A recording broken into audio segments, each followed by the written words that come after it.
Good evening students. I wish सभी बच्चे happy हों और हेल्दी हों।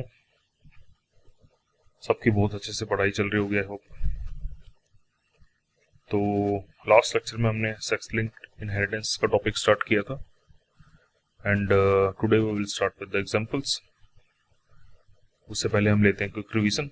सेक्स लिंक्ड इनहेरिटेंस के हमने लास्ट टॉपिक में उसका इंट्रोडक्शन पढ़ा था एंड देन उसके टाइप्स लिंकेज के हिसाब से।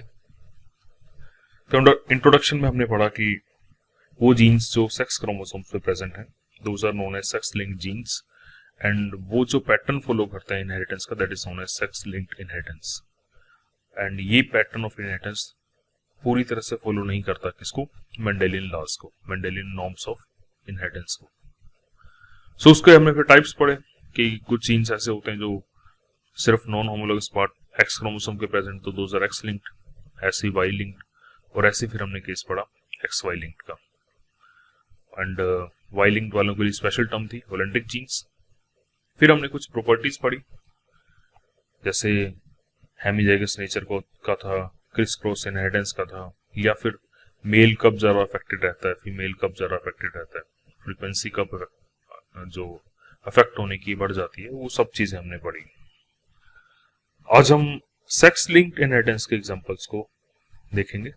हालांकि जो ये वाला पार्ट है आपका, ये एनसीईआरटी में जेनेटिक डिसऑर्डर्स में लास्ट में दिया हुआ है। हम क्योंकि सेक्स लिंक्ड इनहेरिटेंस अभी पढ़ रहे हैं तो इसके साथ ही हम एग्जांपल्स देख लेंगे, वही एग्जांपल जो सिर्फ किसके हैं, सेक्स लिंक्ड इनहेरिटेंस को फॉलो कर रहे हैं। तो एग्जांपल्स में जो सबसे पहला एग्जांपल हम पढ़ेंगे वो हम ऑलरेडी कर चुके हैं। द फर्स्ट एग्जांपल जो हम ऑलरेडी कर चुके हैं वो है एक्स लिंक्ड जीन्स का। एक्स लिंक्ड जीन्स किस केस में, in case of Drosophila, Drosophila के केस में। तो कौन कौन से था, जीन फॉर आई कलर था, बॉडी कलर था, और विंग शेप को लेके कुछ जीन्स थे वो हमने पढ़े थे। तो क्रॉस तो हम ऑलरेडी कर चुके हैं वो सारी, लेकिन फिर भी एक बार हम उस क्रॉस को दोबारा देख लेते हैं। So this is the, look at this, this is the cross. आपको ध्यान होगा ये सभी जो जीन्स थे, यहाँ जो क्रॉस ए और क्रॉस बी का पर्पस था वो कुछ अलग था और हमने जो पढ़ा था वो कुछ और था। Clear? So the first point जो हम इसमें पढ़ते हैं दैट इज, जो जीन्स के मैं सिंबल मैंने उस टाइम भी बताए थे, अभी मैं रिपीट कर देता हूँ क्योंकि देखिए ध्यान रखिएगा एनसीईआरटी में सबका नहीं लिखा हुआ है लेकिन वो क्वेश्चन पूछ लेगा जरूर। जैसे फर्स्ट जो उसने दिया था वो बॉडी कलर का था, सेकंड जो था वो आई कलर का था,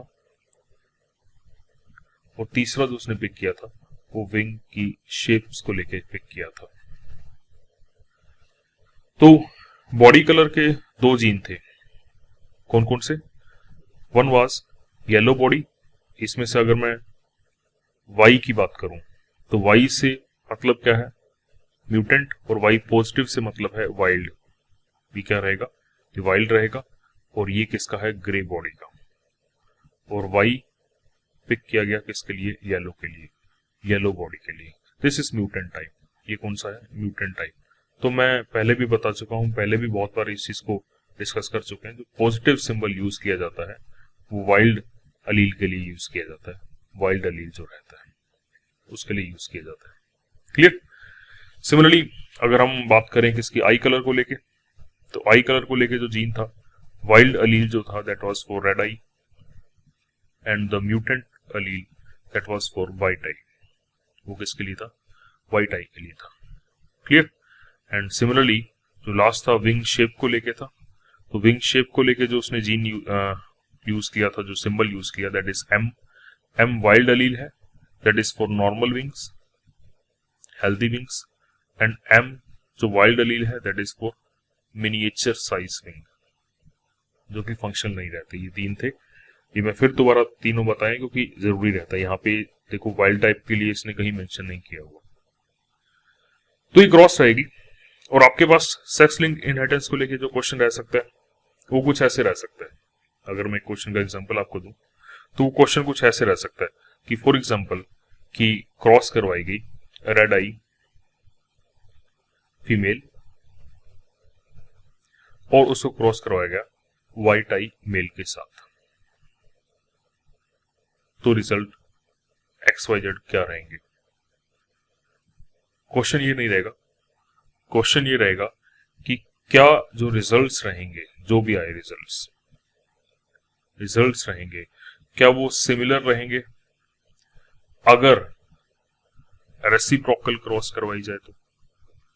रेसिप्रोकल क्रॉस का मतलब आपको पता होना चाहिए, सेक्स रिवर्ट कर दिया जाए, मींस इस टाइम क्या लिया आपने, रेड आई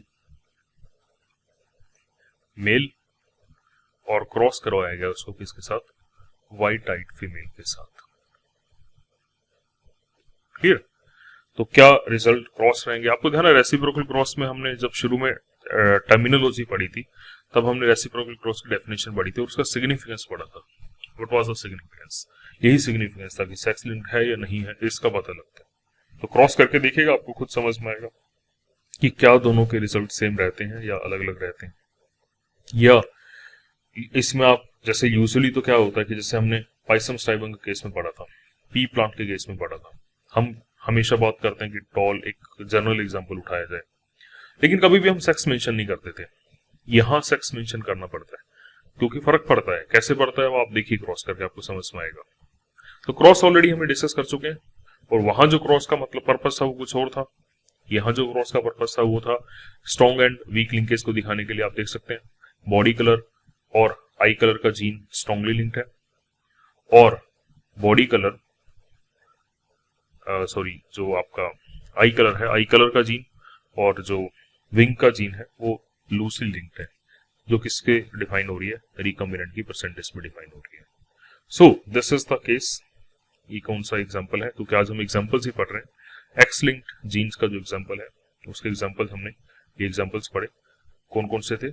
एक तो आपका था the first example body colour को लेके था, gene for body colour, gene for eye colour and gene for wing shape. ये तीनों एग्जांपल किसके हैं यहां मेंशन भी कर देते हैं, कौन कौन से रहेंगे। Genes for body colour, genes for eye colour and for the wing shape.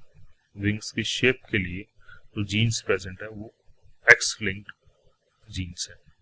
Clear? The non homologous part of the X chromosome. Next हम बात करते हैं ह्यूमंस के केस में, जो ह्यूमंस के केस में एक्स लिंक्ड जीन्स की बात कर रहे हैं। What is the case? Second जो केस है एक्स लिंक्ड जीन्स, किसके केस में? ह्यूमंस के केस में। Clear?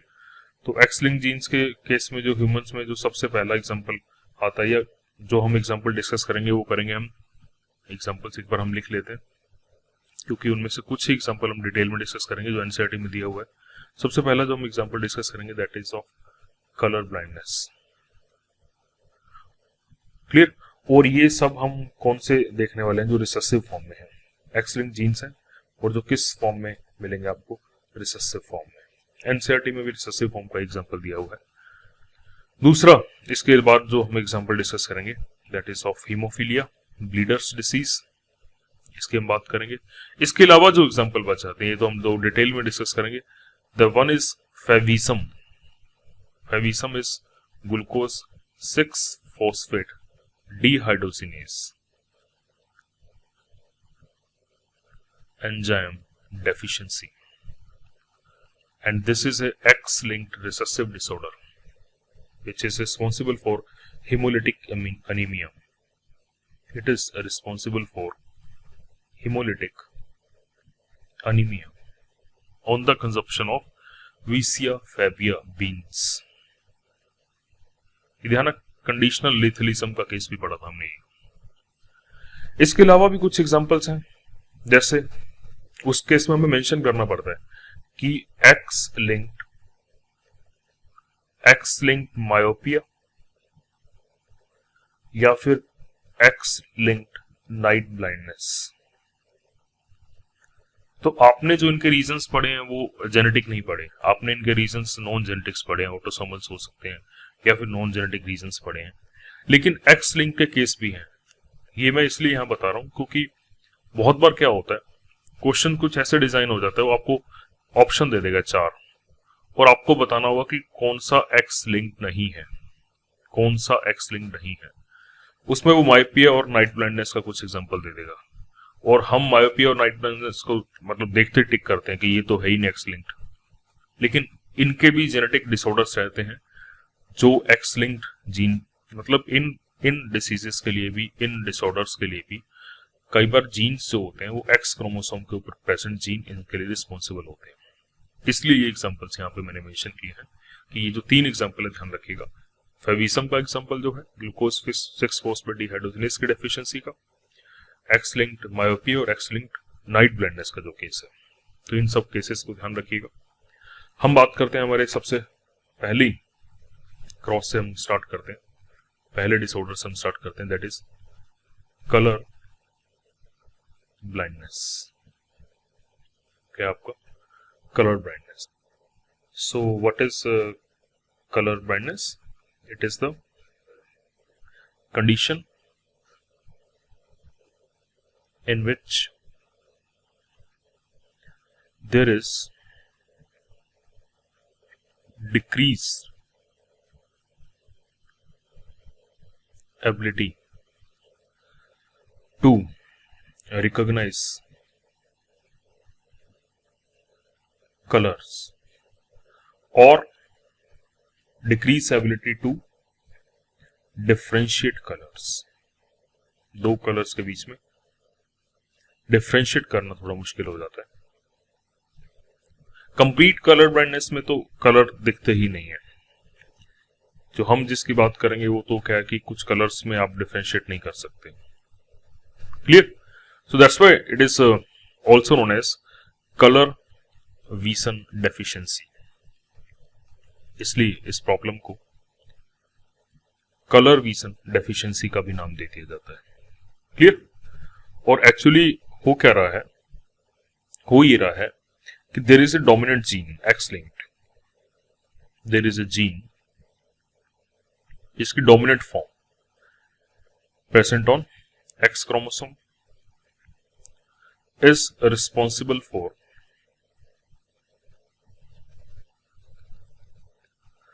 The formation of for the formation of functional cone cells, functional cone cells के बनने के लिए रिस्पॉन्सिबल रहता है। लेकिन in case of mutation the mutant allele and which is actually recessive one does not code for functional products, that's why color differentiation अच्छे से हो नहीं पाती। क्लियर? तो कैपिटल सी जीन अगर प्रेजेंट रहेगा तो आपका तो ये भी डिसऑर्डर कैसा हुआ, रिसेसिव उसमें ही हुआ, रिसेसिव कंडीशन में ही शो करेगा। डायग्नोसिस के लिए क्या यूज किया जाता है, इसको डायग्नोस करने के लिए यूज किया इशियारा कार्ड्स, तो नोन एज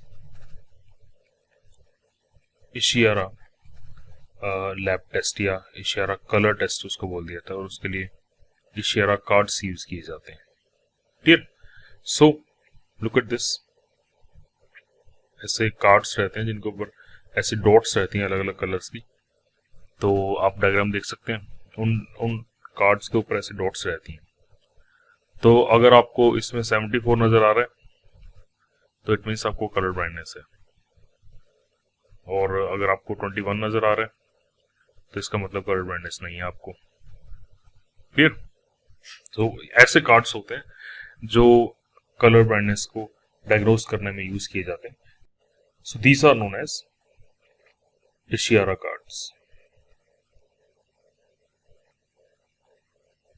इनको इशियारा कार्ड्स बोला जाता है। सो मजाक कर रहा हूँ, 74 ही आएगा, कभी तुम्हें टेंशन हो रही हो। 74 नॉर्मल होता है, नॉर्मल सबको 74 दिखता है जिनके हेल्दी आईज होती है। 21 का जो मैंने कहा था that is for colour blindness.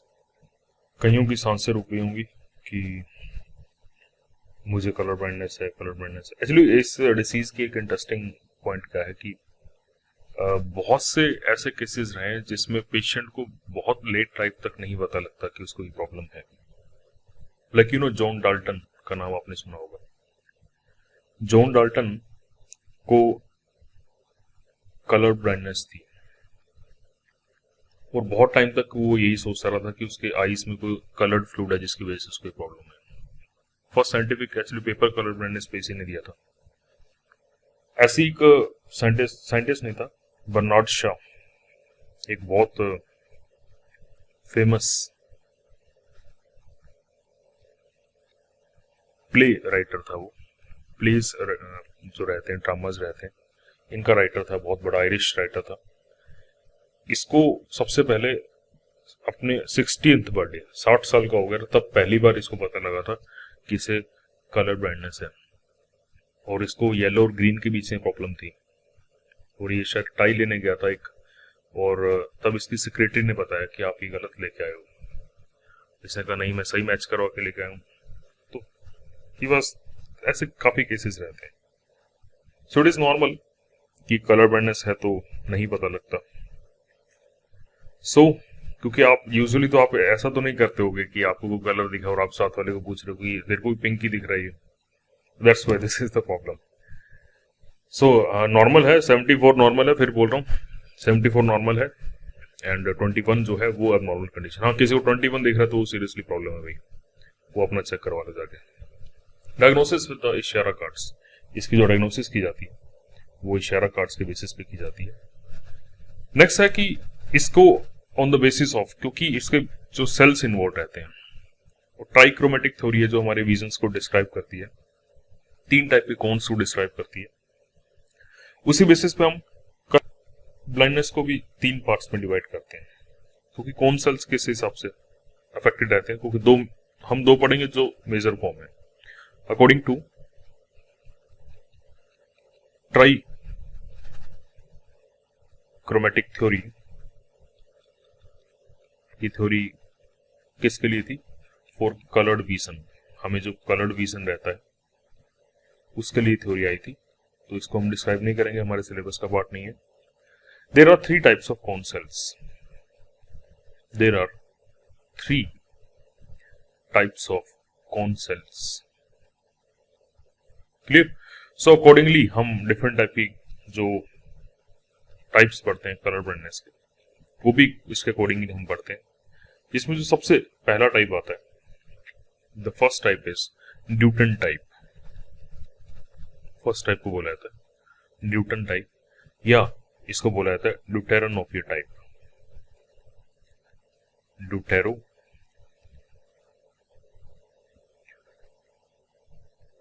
ड्यूटेरोनोपिया type colour blindness.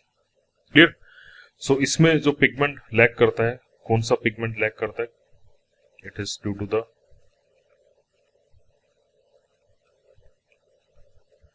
lack of chlorable pigment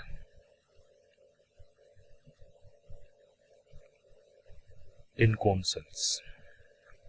cone cell में chlorable pigment की deficiency से ये प्रॉब्लम रहती है। That's why the person is unable to differentiate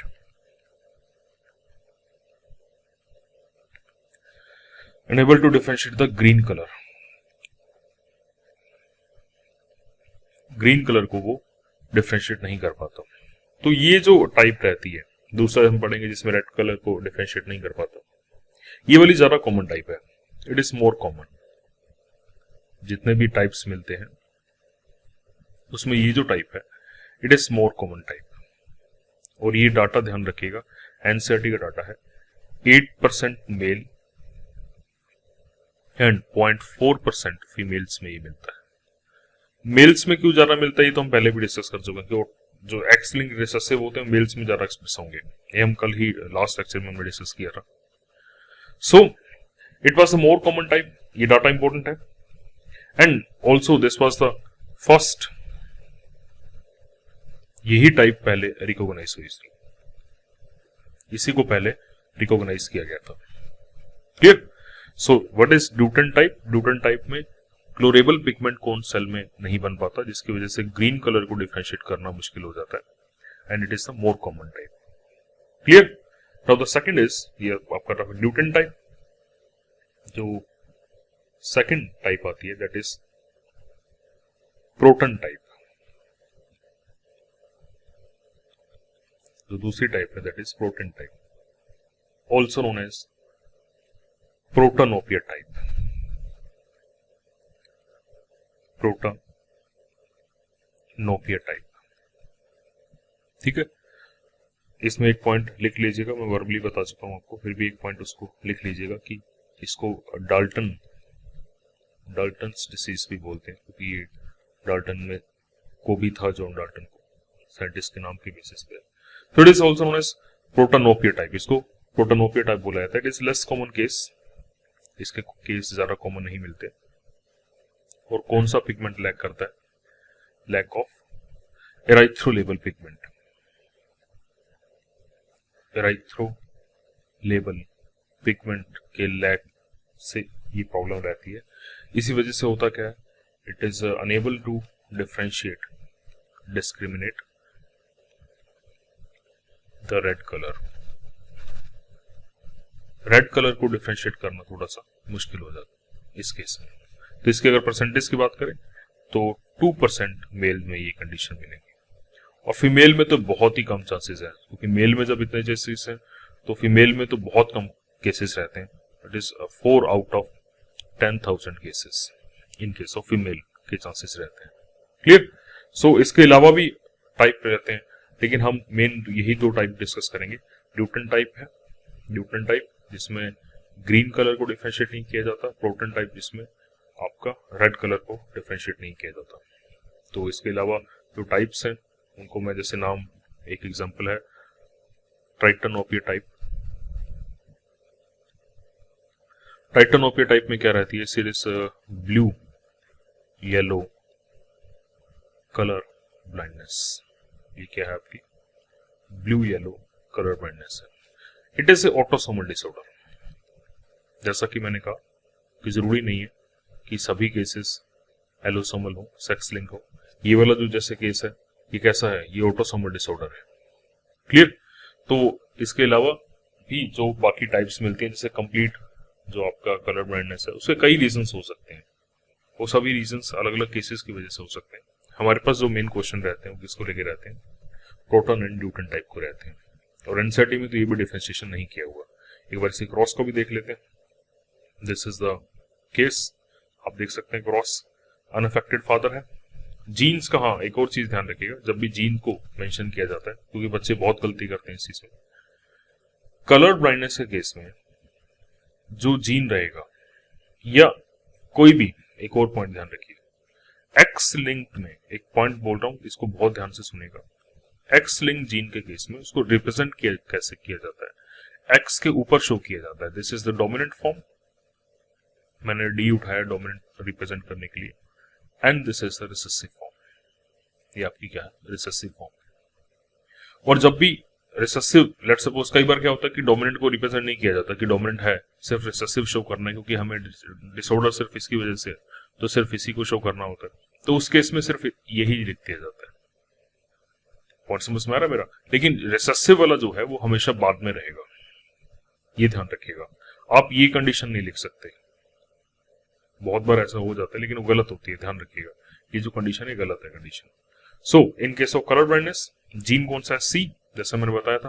तो ये जो कैपिटल सी है ये नॉर्मल एलील है। इसको या तो ऐसे शो कर दिया जाता है या सिंपली ऐसे भी शो कर दिया जाता है। क्यों? डिफरेंशिएट करने के लिए। This is the mutant allele, ये आपका म्यूटेंट एलील है। तो आपके पास जब भी क्रॉस आएगी उसमें ये और ये शो किया गया होगा। एक्स के ऊपर सी अगर शो किया गया, दैट मींस वो केस अफेक्टेड है। तो यहाँ पे देखिए फर्स्ट केस क्या है? Unaffected father. अनअफेक्टेड फादर का मतलब है कि X and Y condition, and carrier mother, carrier mother का मतलब है एक्स एक्स सी। तो जैसा मैंने शो किया सी, इसका मतलब ये एलील रिसेसिव है। तो क्रॉस कैसे होगी आप देख सकते हैं अगर आप इसका कोनेट्स के थ्रू देखें। तो एक और पॉइंट ध्यान रखिएगा, यहाँ पे सन और डॉटर अलग अलग अफेक्टेड रहेंगे। जैसे इसी क्रॉस को अगर हम पुनेट स्क्वायर के थ्रू करें तो फादर जो था वो नॉर्मल था, फादर नॉर्मल है, मदर करियर थी इसमें। क्लियर? तो जो वर्टिकली आते हैं वो गैमेट किसके आते हैं? मदर के। हॉरिजॉन्टली जो गैमेट आते हैं वो किसके आते हैं? फादर के। मदर में एक केस किसका है? अफेक्टेड एलील का। सो अगर हम केसेस ड्रॉ करते हैं तो हमारे पास ये चांसेस आएंगे, ये हमारे पास चांसेस आने वाले कौन कौन से? तो ये जो केस बनेंगे, कौन रिजल्ट आपके बनेंगे, हम शो करते हैं इसको यहाँ पे, X X X Y X X C and X C Y, ये केस बनेगा। अब इसमें रिजल्ट कैसे इंटरप्रेट करोगे आप? इस रिजल्ट में इंटरप्रेट करोगे 25%, इस रिजल्ट को जब इंटरप्रेट करेंगे 25% ऑफ टोटल प्रोजेनी, पूरी प्रोजेनी का 25% अफेक्टेड रहेगा। क्योंकि अगर मैं अफेक्टेड की बात करूं तो अफेक्टेड का केस ये है, सिर्फ ये वाला, बाकी कोई अफेक्टेड नहीं। ठीक है, 25% इसमें क्या रहेंगे? अफेक्टेड रहेंगे। दूसरी बात करें तो ये फर्स्ट पॉइंट है, ऐसे ही कैलकुलेट करना है। दूसरा, 50% ऑफ मेल चाइल्ड या सन जिसकी हम बात करें वो अफेक्टेड रहेंगे। क्लियर? 0% डॉटर अफेक्टेड रहेगी। अफेक्टेड की बात कर रहा हूं, ठीक है। 50% डॉटर कैरियर रहेंगे, वो आपकी क्या रहेंगी? कैरियर रहेंगी। तो आपको इसमें स्पेशली मेंशन करना है, इसलिए जैसा कि यूजुअली जब हम क्रॉस करते हैं तब हम सेक्स को ध्यान नहीं रखते, लेकिन आपको क्वेश्चन बहुत ध्यान से पढ़ना है कि वो पूछ क्या रहा है। वो टोटल प्रोजेनी का पूछ रहा है, वो रेशियो सन्स का पूछ रहा है, या वो डॉटर्स का पूछ रहा है, वो किसका रेशियो पूछ रहा है। कई बार क्या होता है, आप जल्दी में, क्वेश्चन सिंपल है, क्वेश्चन आपने सोल्व कर दिया, यही सपोज क्वेश्चन है। अब इस क्वेश्चन में उसने कहा कि भाई बताओ कितने सन्स अफेक्टेड रहेंगे। आपने देखा जल्दी जल्दी में कि भाई एक अफेक्टेड आ रहा है तो 1/4 के हिसाब से 24%, नहीं, सन्स का 50% अफेक्टेड रहेगा। सन्स का कितना पार्ट अफेक्टेड रहेगा? 50% सन्स अफेक्टेड रहेंगे। तो इन चीजों को ध्यान रखिएगा, ये छोटी छोटी चीजें होती हैं जो हम मिस्टेक कर देते हैं और इनके नंबर कट जाते हैं। Clear? So this is the case. ये म्यूटेंट एलील का है, आपको हमेशा ऐसे ही शो करना है, ये ध्यान रखिएगा। तो यहाँ पे इसने अफेक्टेड फादर शो किया है।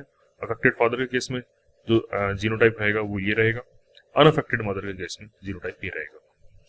और जब भी अफेक्टेड फादर होता है तो डॉटर तो एटलीस्ट सारी क्या आएंगी? कैरियर आएंगी। लुक एट दिस, डॉटर तो सारी की सारी कैसे आ रही है? कैरियर आ रही है। क्योंकि यहाँ जैसे मैंने कहा कि एटलीस्ट क्यों कह रहा हूँ, क्योंकि बाकी चीजें मदर पे डिपेंड करती है, क्योंकि मदर यहाँ पे नॉर्मल है तो एटलीस्ट कम से कम तो आई ही गई है। और अगर फादर अफेक्टेड है तो सन पे कभी भी फर्क नहीं पड़ने वाला, अगर मदर नॉर्मल है तो। आप देख सकते हैं, तो सेक्स लिंक इनहेरिटेंस की क्रॉसेस जो रहती हैं वो ऑटोसोमल क्रॉसेस से अलग रहती हैं, उनके नॉर्म्स अलग रहते हैं, क्वेश्चंस इसलिए उनके अलग रहते हैं, इसलिए इनको ध्यान से देखिएगा। Clear? So all is the content of colour blindness. Next हम जो केस पढ़ेंगे that is of haemophilia. Haemophilia,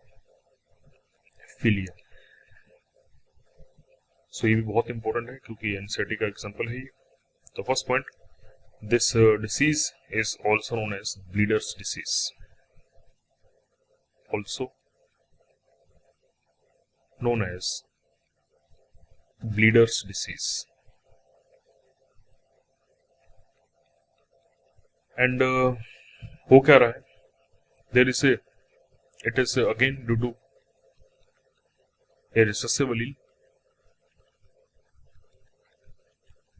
और ऑब्वियसली ये मैं नहीं बताऊंगा एक्स लिंक, क्योंकि हम एग्जाम्पल किसके पढ़ रहे हैं? सबके एक्स लिंक के पढ़ रहे हैं। तो ये एक recessive allele की वजह से है, due to recessive allele which is responsible for non-formation of,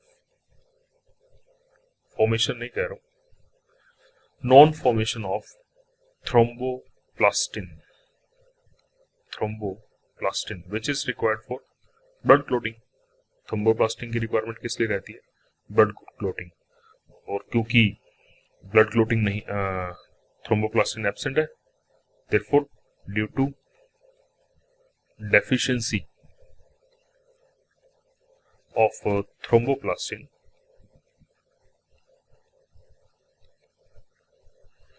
blood clotting does not occur. अब आप समझ सकते हैं कि एक छोटा सा भी अगर कट लग गया तो वो फैटल कंडीशन होगी। अब यूजुअली क्या होता है कि हम इतना ध्यान नहीं रखते, हमारी बॉडी पे ब्लड सपोज उंगली पे थोड़ा सा कट लग गया, ब्लीडिंग हुई, रुक गई क्योंकि ब्लड क्लोट कर गया। लेकिन व्हाट इज दिस केस कि ब्लड क्लोट ही नहीं करता, ब्लड क्लोट करेगा नहीं, तो उस केस में क्या होगा, अगर छोटा सा भी कट लग गया तो ब्लड लॉस हो सकता है, and that blood loss will result into the death of the organism. उस पर्सन की डेथ भी हो सकती है, माइनर कट डेथ करवा सकता है, आप समझ सकते हो। Clear? It was first reported by, इसको जो सबसे पहले रिपोर्ट किया था जॉन ओट्टो ने सबसे पहले इसको रिपोर्ट किया था, ऑब्जर्व किया था 1803 में, सबसे पहले रिपोर्ट किया गया था। और क्योंकि एक्स लिंक रिसेसिव है, that's why the gene remain latent in carrier females. Carrier females में क्या रहेगा, जीन्स लेटेंट फेस में रहेगा क्योंकि एक्सप्रेस तो हो नहीं रहा वहां पे। Clear? So this was the concept of haemophilia. Haemophilia में क्या है कि एक फैक्टर है जिसके एब्सेंस की वजह से क्लोटिंग नहीं हो पा रही है, थ्रोम्बोप्लास्टिन, जीन डेफिशिएंसी है, एक्स लिंक जीन है, रिसेसिव कंडीशन में ये चीज होती है, डोमिनेंट जीन तो करवा रहा है। Now what is the point, recently two types of haemophilia, दो टाइप के हीमोफीलिया को आइडेंटिफाई किया गया, हैज बीन आइडेंटिफाइड। दो टाइप के हीमोफीलिया को आइडेंटिफाई किया गया, जिसमें से तो फर्स्ट है that is haemophilia A. Haemophilia A, clear? The haemophilia A is due to the lack of factor, due to, क्योंकि आपने क्लोटिंग फैक्टर पढ़े होंगे, बहुत अलग अलग टाइप के थे, due to lack of your clotting factor,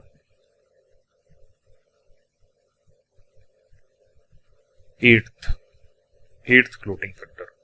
और ये जो एट्थ क्लोटिंग फैक्टर था, ये कौन सा था? इट वाज एंटी, इसका नाम ही इसके बेसिस पे इसको मिला हुआ है, एंटी हीमोफिलिक ग्लोबुलिन। और क्योंकि ज्यादा कॉमन केस इसके हैं, 4 आउट ऑफ 5 केसेस, अगर आप हीमोफीलिया के 5 केसेस देखते हैं तो 4 out of 5 cases of haemophilia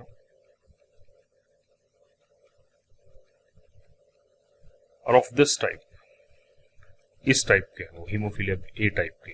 इसलिए कई बार ये होता है कि जनरल हीमोफीलिया में भी थ्रोम्बोप्लास्टिन की जगह ये लिखा होता है कि एंटी हीमोफिलिक ग्लोबुलिन की डेफिशिएंसी की वजह से ये प्रॉब्लम हुई है। Clear?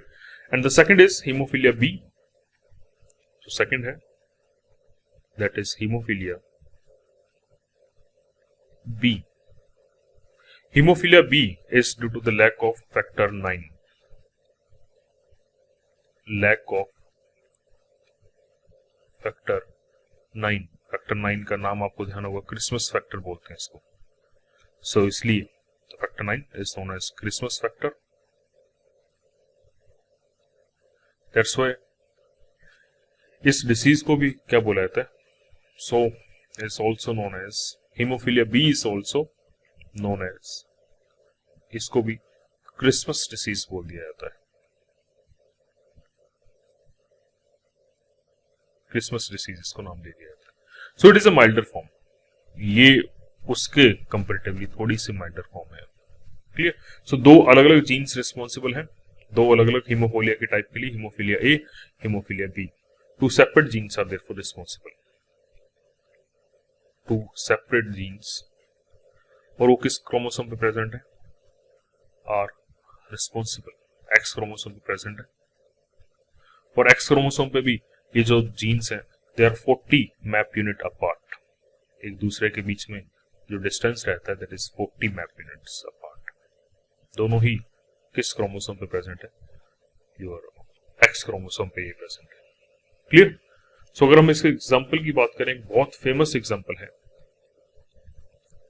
In the family of queen Victoria. Queen Victoria की फैमिली में एक बहुत फेमस एग्जाम्पल है, इसको ऑब्जर्व किया गया था। हम उसके एग्जाम्पल के थ्रू देखते हैं। This is the example. Queen Victoria की फैमिली है। फैमिली का डायग्राम नहीं बनाना आपको। सो लुक एट दिस, ये उसका पेडिग्री चार्ट है and here she is queen Victoria. अब आप देख रहे हैं, क्योंकि लेट्स सपोज अगर मैं इसके चार्ट की बात करूं कि अगर कोई फीमेल अफेक्टेड है, तो फीमेल अफेक्टेड तो एग्जिस्ट ही करना मुश्किल है, क्योंकि हीमोफीलिया में बहुत अर्ली डेथ हो जाती है। तो लेट्स सपोज कोई फीमेल कैरियर है। फीमेल अगर कैरियर है तो उसका फादर या उसकी मदर, क्योंकि ये क्रोमोसोम और ये क्रोमोसोम, अगर कोई फीमेल कैरियर है तो उसका जीनोटाइप तो यही रहेगा। सॉरी, सी लिखा है मैंने, यहाँ पे एच आएगा, जैसे वहां पे कलर ब्लाइंडनेस है यहाँ पे एच आएगा। तो फीमेल अगर कैरियर बनेगी तो उस केस में ये जो एच है, ये वाला एच, ये या तो आया होगा उसकी मदर से, ये कंडीशन हो सकती है। क्लियर? इस कंडीशन के थ्रू आया होगा, ये इससे ये आया होगा, इससे ये आया होगा। और या फिर कंडीशन ये हो सकती है कि उसकी मदर तो नॉर्मल थी लेकिन फादर जो था अफेक्टेड था। उस कंडीशन से हो सकता है कि ये यहां से और ये यहां से ये कंडीशन आई हो। इसके चांसेस कम है, क्योंकि अफेक्टेड मेल रिप्रोडक्टिव मैच्योरिटी तक, सेक्सुअली रिप्रोडक्टिव मैच्योरिटी तक वो सर्वाइव कर गया, उसके चांसेस बहुत कम रहेंगे। लेकिन फीमेल करियर सर्वाइव कर सकती है, क्योंकि रिसेसिव फॉर्म है, हेटेरोजाइगस में एक्सप्रेस होगा नहीं, तो इसके चांसेस ज्यादा रहते हैं। इसका मतलब अगर फीमेल अफेक्टेड है या करियर है तो उसकी फैमिली में पीछे होना चाहिए कहीं ना कहीं। लेकिन आप इस चार्ट को देखिए। अब वैसे पेडिग्री का चार्ट है, जो पेडिग्री का चार्ट रहता है इसमें सिंबल्स, खैर चलो ये हमारा वैसे आगे का टॉपिक है। जो सिंबल्स होते हैं, जो स्केयर रहता है, यहाँ पे जो सिंबल स्केयर का रहता है, this is for male, male को रिप्रेजेंट करता है। और जो सर्कल रहता है ये फीमेल को रिप्रेजेंट करता है, दिस इज फॉर फीमेल। तो यहाँ पे जो दो बॉक्स हैं, तो इनमें आप देख सकते हैं कि जो क्वीन विक्टोरिया थी, इसके मदर फादर ये थे, तो he was the father and ये इसकी मदर थी, लेकिन दोनों नॉर्मल है। डिसीज जो है फैमिली बैकग्राउंड में पीछे कहीं नहीं है, क्योंकि अफेक्टेड केसेस जो हैं वो दिखाए हुए हैं। कैसे अफेक्टेड केसेस? देखिए, जो करियर है, करियर को दिखाया हुआ है पिंक कलर की में, जो अफेक्टेड है उनको डार्क रेड कलर में दिखाया हुआ है, आप ये देख सकते हैं। इसको ध्यान रखिएगा, जो ये है डार्क रेड कलर का वो हीमोफिलिक केस है, और जो थोड़ा सा लाइट कलर है वो कैसा है, कैरियर का केस दिखाया हुआ है। तो आप देख रहे हैं फैमिली में नॉर्मल थे। इट मीन्स अगर मैं इनका जीनोटाइप लिखूं, इसके मदर फादर का अगर मेरे को जीनोटाइप लिखना पड़े तो मैं क्या लिखूंगा? फादर का जीनोटाइप XY, मदर का जीनोटाइप XX, कोई भी अफेक्टेड नहीं है। फिर इसके पास कैसे आया? ये इंपॉर्टेंट पॉइंट है। इसका गैमेट म्यूटेट हुआ था, सबसे पहले अपीयर यहां होता है, ये फर्स्ट अपीयरेंस था इसका, यहाँ पे फर्स्ट अपीयरेंस। सबसे पहले क्वीन विक्टोरिया में करियर थी वो, और उससे ही जो था वो उसकी पूरी फैमिली डिसेंडेंट, आप देख रहे हैं आगे चल के तो कितना बुरी तरह फैल गया है, अफेक्टेड केसेस कितने रहे थे। क्लियर? सो ये डायग्राम नहीं बनाना, ये वाला डायग्राम भी नहीं बनाना आपको, मैं सिर्फ आपको ये लिखना है कि एग्जाम्पल कि किसमें था, क्वीन विक्टोरिया की फैमिली में। और इसमें 2-3 पॉइंट आपको ध्यान रखने हैं। वो 2-3 पॉइंट क्या ध्यान रख कि the queen, there was no haemophilic ancestry, कोई हीमोफिलिक एंसेस्ट्री नहीं थी बिफोर क्वीन। क्वीन विक्टोरिया से पहले कोई हीमोफिलिक एंसेस्ट्री नहीं थी। इसलिए हुआ क्या था, ये प्रॉब्लम आई कैसे थी? तो this is due to the mutation in, और डी नोवो बोला जाता है इसको। डी नोवो म्यूटेशन का मतलब है पहली बार यहीं पे अपीयर हुई थी, डी नोवो म्यूटेशन हुई थी in gametes of queen. Queen Victoria के गैमेट में सबसे पहले म्यूटेशन की वजह से ये प्रॉब्लम वहां से स्टार्ट हुई थी। सो इसमें ये इंपॉर्टेंट पॉइंट से ध्यान रखिएगा। नेक्स्ट, ये जो हमने जितने भी बात की, ये सारी किसकी बात की, x link recessive, x link के केस की बात की। अब हम बात करते हैं इसके बाद के। अब इसमें क्या है कि हम ज्यादा डिटेल इससे डिस्कस, क्योंकि आपके मेन ना इसके ऊपर क्वेश्चंस न्यूमेरिकल बेस्ड रहेंगे। थ्योरी के पार्ट तो मैं लास्ट में हाईलाइट कर दूंगा कि ये पॉइंट ध्यान रखने आपको, लेकिन यहाँ एक चीज ध्यान रखिएगा, यहाँ जो इन क्वेश्चंस मैक्सिमम इन पे जो क्वेश्चन पूछे गए वो इनके क्रॉसेस को लेके पूछे गए हैं। तो आप जितना न्यूमेरिकल सोल्व करेंगे उतना ही आपको ये चीज क्लियर होती रहेगी। तो नेक्स्ट हम पढ़ते हैं Z linked. Z linked recessive genes की अगर हम बात करें, एक्स लिंक डोमिनेंट मैं लास्ट लेक्चर में बता चुका हूं, वहां हमने कर लिया था, हाइपोफॉस्फेटेमिया का केसेस थे वो हम वहीं कर चुके हैं। तो जेड लिंक, जेड किस में होता है, पहली बात तो जेड की बात करें, जेड क्रोमोसोम नया है आपके लिए, कुछ स्टूडेंट्स ने पढ़ा भी होगा। जेड क्रोमोसोम जो है ये हम सिंबल यूज करते हैं जब हेट्रोगैमेटिक फीमेल रहती है। व्हाट इज दिस कंसेप्ट, इस कंसेप्ट को समझिए कि जब एक्स और वाई क्रोमोसोम का सिंबल यूज किया जाता है तो ये मेल रहता है, ये फीमेल रहता है। और इसमें फीमेल कितने टाइप के गैमेट्स बनाती है, सिर्फ एक ही टाइप के एक्स, और मेल जो है दो टाइप के गैमेट्स बनाता है, एक एक्स टाइप के, एक वाई टाइप के। तो क्योंकि सभी गैमेट्स एक ही टाइप के हैं तो होमोगैमेटिक कंडीशन है, लेकिन अलग अलग टाइप के गैमेट्स बने हैं तो इसको बोला जाता है हेट्रोगैमेटिक कंडीशन। तो एक्स सिंबल तब यूज किया जाता है जब हेट्रोगैमेटिक कौन होता है, मेल होता है। जेड सिंबल तब यूज किया जाता है जब हेट्रोगैमेटिक फीमेल होती है, हेट्रोगैमेटिक फीमेल रहती है, तब उस केस में जेड सिंबल यूज किया जाता है। क्लियर, ये हम सेक्स डिटर्मिनेशन में आगे पढ़ेंगे। यहाँ पे क्योंकि हम लिंकेज का सेक्स लिंकेज का कंसेप्ट पढ़ रहे हैं तो इसलिए हम यहाँ पे बताना पड़ रहा है। हेट्रोगैमेटिक फीमेल के केस में रहता है, और ये चीज किस में मिलती है, in case of birds, in case of moths, humans में नहीं मिलती, या फिर बटरफ्लाइज में ये कंडीशन मिलती है। ठीक है, तो वहां ये कंडीशन मिलती है। इसको जो सबसे पहले रिपोर्ट किया गया था, first reported in magpie moth, magpie moth में, एब्रेक्सिस साइंटिफिक नेम है उसका, रेनर ने सबसे पहले इसको ऑब्जर्व किया था इन 1906 के केस में। और जीन किसका था ये, the gene was responsible for wing colour, wing colour के लिए जीन था, जो कि किस क्रोमोसोम पे प्रेजेंट था, एक्स क्रोमोसोम पे प्रेजेंट था। क्लियर, तो मैं यहाँ पे सिर्फ एग्जांपल की बात करूंगा, जेड लिंक का एग्जांपल है। नेक्स्ट हम बात करते हैं किसकी, वाई लिंक की। ये थे जेड और एक्स और जेड। नेक्स्ट आता है Y linked. So Y linked genes और वाई लिंक्ड जीन, क्योंकि हमने तीन कैटेगरीज पढ़ी हैं, आपको ध्यान होगा, X linked, Y linked and X Y linked. अभी मैं किसकी बात कर रहा हूं, वाई लिंक की। क्लियर, तो जो वाई क्रोमोसोम है, इट वॉज डिस्कवर्ड बाय, इसको किसने डिस्कवर किया था, स्टीवन ने। स्टीवन ने इसको सबसे पहले डिस्कवर किया था। और ये जो बात चल रही है, ये किसकी बात चल रही है, on the non homologous part.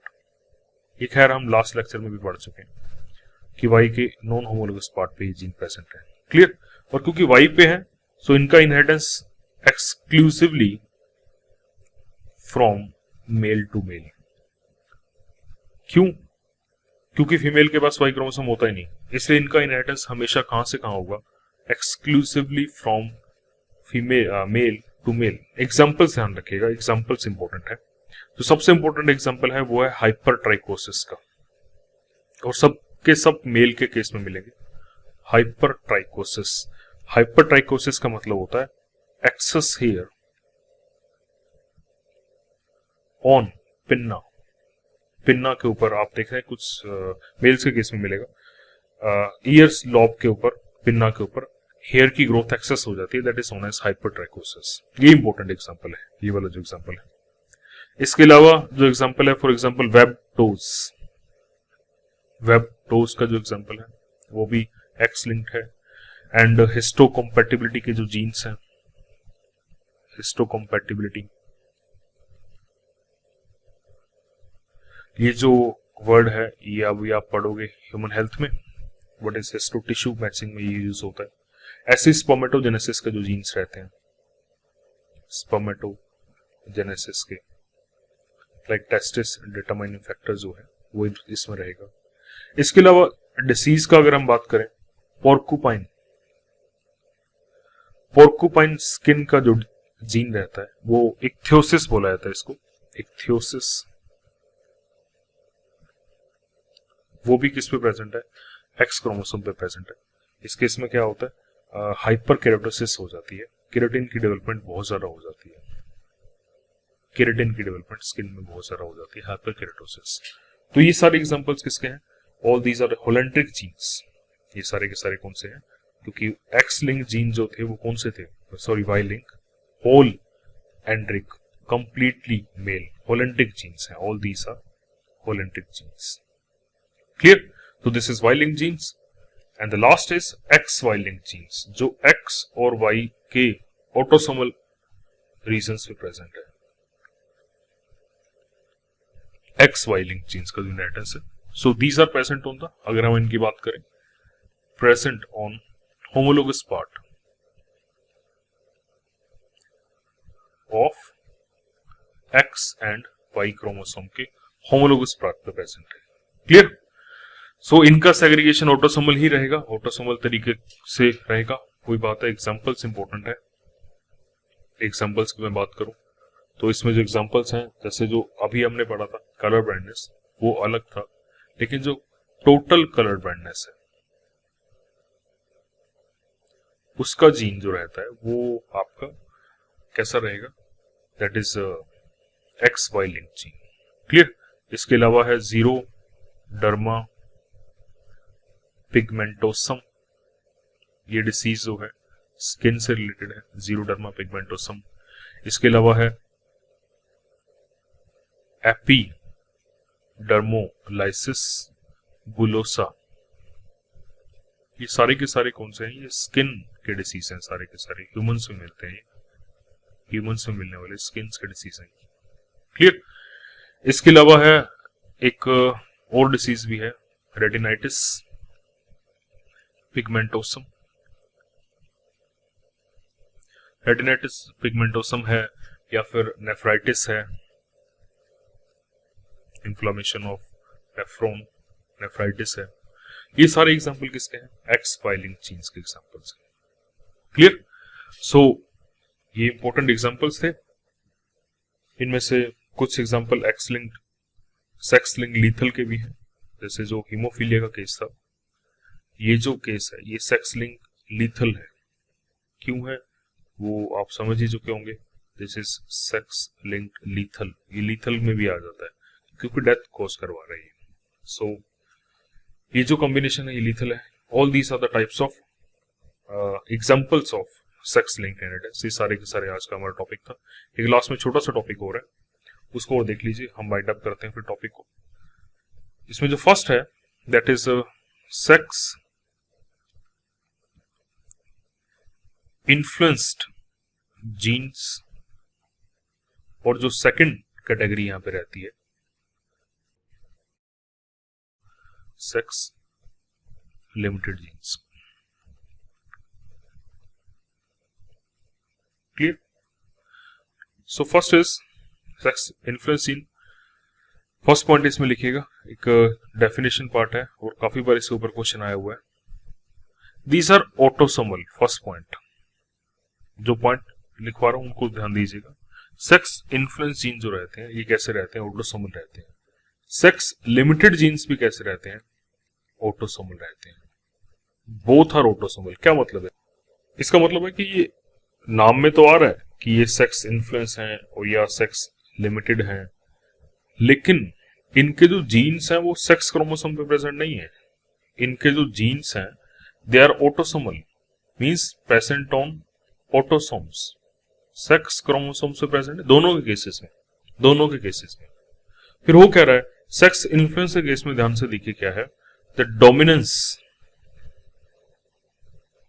जो है जीन की is influenced by sex of the bearer. जो उसको जीन कैरी कर रहा है उसका सेक्स क्या है, इससे इसकी डोमिनेंस अफेक्टेड रहेगी। जैसे एग्जांपल, बहुत इंपॉर्टेंट एग्जांपल है, पैटर्न बाल्डनेस, जो पैटर्न बाल्डनेस गंजापन जो होता है, पैटर्न बाल्डनेस। अब इसमें जो जीन रिस्पॉन्सिबल है दैट इज बी। बाल्डनेस के दो जो जीन्स हैं उसके दो अलील हैं, capital B and small B. It is the dominant one, it is the recessive one.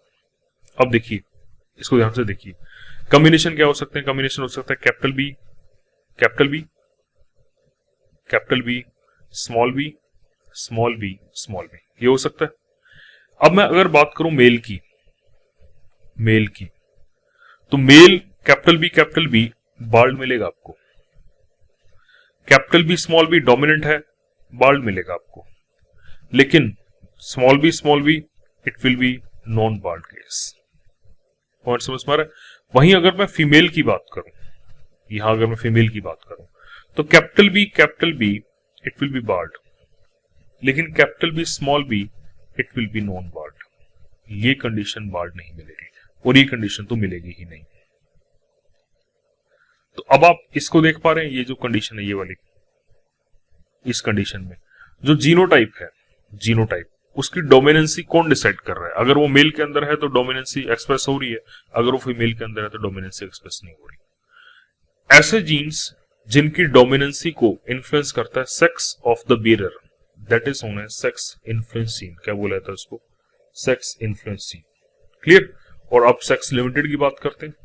Sex limited के केस में क्या रहता है? Look at this point, the phenotypic expression,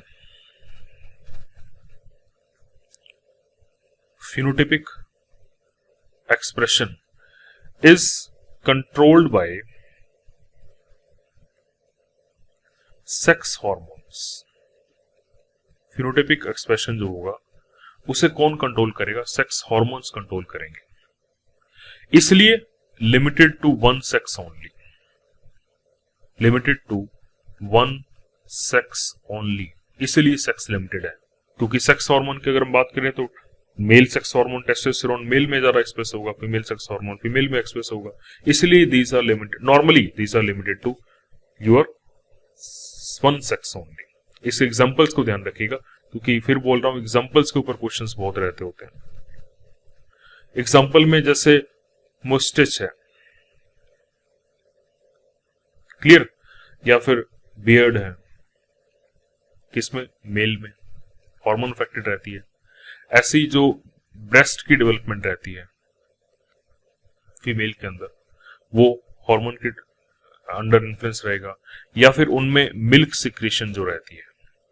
अब इसमें आपने देखा होगा गायनेकोमेस्टिया का केस अगर आप देखें, क्या होता है? हार्मोनल डिसबैलेंस की वजह से मेल के अंदर भी ब्रेस्ट डेवलपमेंट होती है। लेकिन फिर मैं वही बात, हार्मोनल डिसबैलेंस ना, क्योंकि हार्मोन इन्फ्लुएंस करते हैं यहाँ पे, हार्मोन की वजह से एक ही सेक्स को लिमिटेड रहता है।